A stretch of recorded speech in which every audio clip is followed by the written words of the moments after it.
Hello, everyone, and welcome to the Vortex, where lies and falsehoods are trapped and exposed. I'm Michael Voris. This Vortex is especially aimed directly at every seminarian out there who hears it, as well as any young man in the church.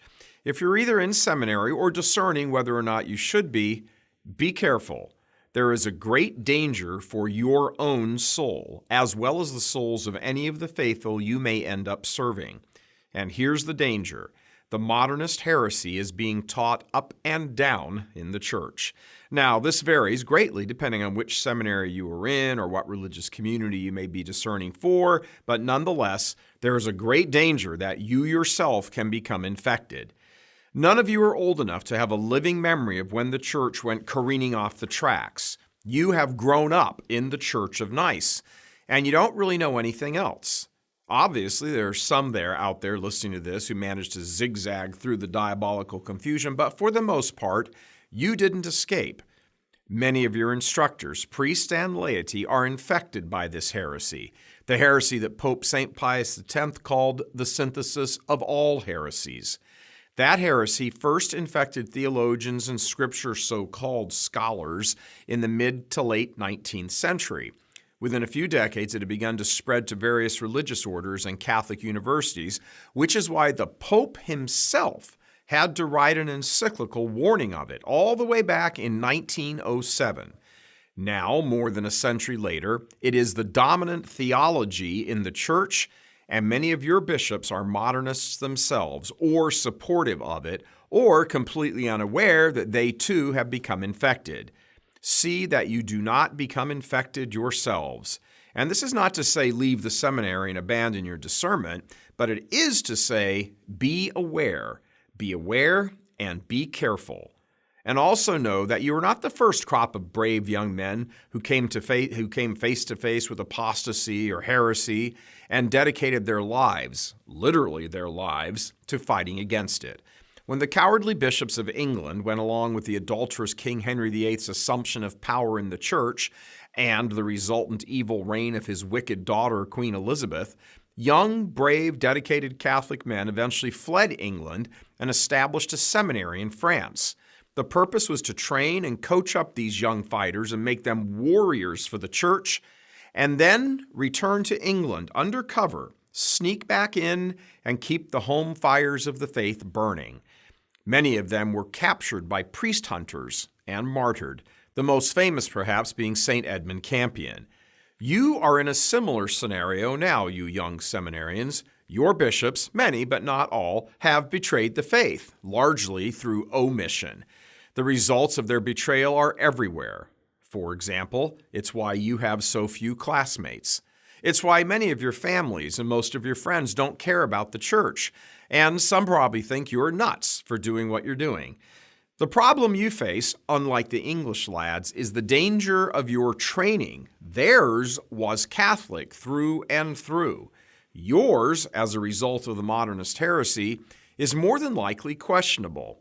In your studies of sacramental theology or dogmatic theology or moral theology, there are potential pitfalls everywhere. Who is teaching the class? What books are being used? Who is brought in to lead retreats or conference days? Most of the time, it's not that you're getting out and out heresy taught to you, although that certainly is not off the table, but most of the time, it's just that you are not getting the fullness, the whole truth. You're being fed watered down, feel good, never give offense theology. And guys, that's not Catholic. And it doesn't matter if your bishop has approved it. Most of the bishops are modernists themselves, or cowards, and they have appointed like-minded men to teach you, to form you. For example, when you have Mass, first, do you have it every day? Are you allowed, even God forbid, encouraged, to receive Holy Communion on your knees and on the tongue?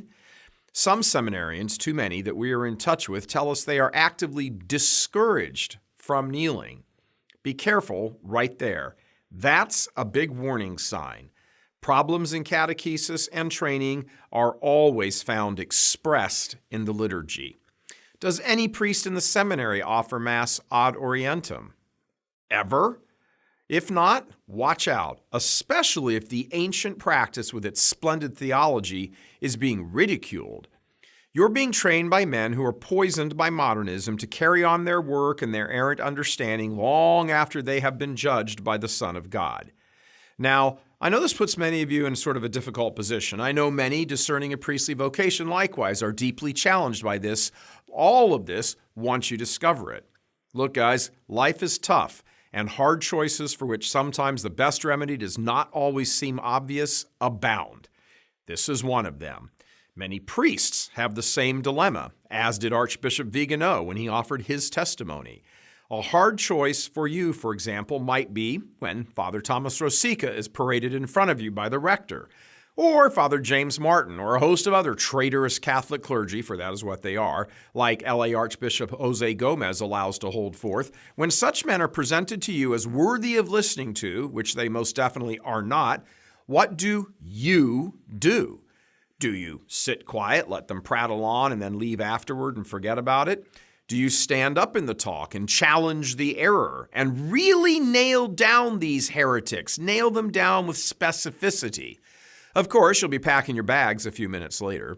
Do you engage with your fellow seminarians in the refectory and point out the errors?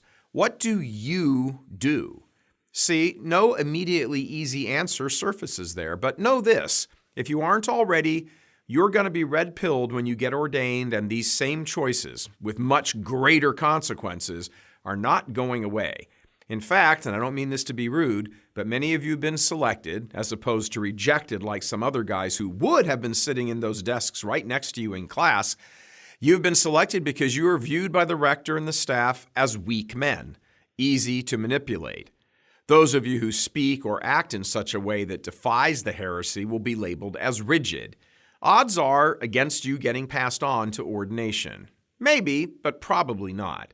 See, the last thing the system wants is men who declare that the emperor has no clothes. Your bishop, again, many, not all, want a bunch of sissified yes men who never challenge them on anything. They want you to get ordained and then become complicit in the bilking of the faithful for hundreds of millions of dollars and keeping aging middle-aged women running the parish and religious education friendly focused and not hard truth centered. Now, oftentimes when you were sitting in the interview, the type of man you are was not necessarily apparent to the board. So if you're in seminary right now, they at least suspect you can be formed into a yes man, someone who doesn't really think for himself or is at the very least too cowardly to do anything about it. In short, they want wimps, because no real man would tolerate the garbage that spews from so many parishes and formation houses and seminaries and chanceries these days. Why are so many women running the show? Because real men are turned off by all of this. Real Catholic men want to make war for the faith, internally and externally. They want to sign up and fight. But the feminized men who are bishops and religious superiors today are terrified of that prospect, for the simple reason it will show, by comparison, just how miserable they themselves are. The church is at a critical point right now. She needs masculine men, her brave sons, to step up and defend her to their dying breath. This means that your priesthood, if lived out authentically, is going to be a crucifixion. But if you're not going to live it out authentically, then do not risk the damnation of your own soul. Get out now. If you are gay or you think you are, get out now. If you have no care for tradition, get out now. If you do not have an intense prayer life, get out now. If you are a go-along type personality, get out now. If you stay and allow yourself to be used, you risk the fires of hell, because you will be responsible for any souls you cause to lose their own salvation by your lack of authentic masculinity, of fatherhood. But if you are committed to the fight, if what consumes you is love for souls and the truth of Holy Mother Church, then determine to pay the price. Assess your current situation, either in seminary or discerning, and walk into this raging battle with your eyes wide open. Your loyalty and obedience is to Christ the King, as it is for every single one of us, And if you are ordained, you stand in His place at that altar, and you will work either your own salvation or your own damnation. Given the current situation, the only path to heaven for any member of the ordained is martyrdom. Red or white, you will be a martyr. Yet, God will provide. Now, go out and save the church. God love you. I'm Michael Voris.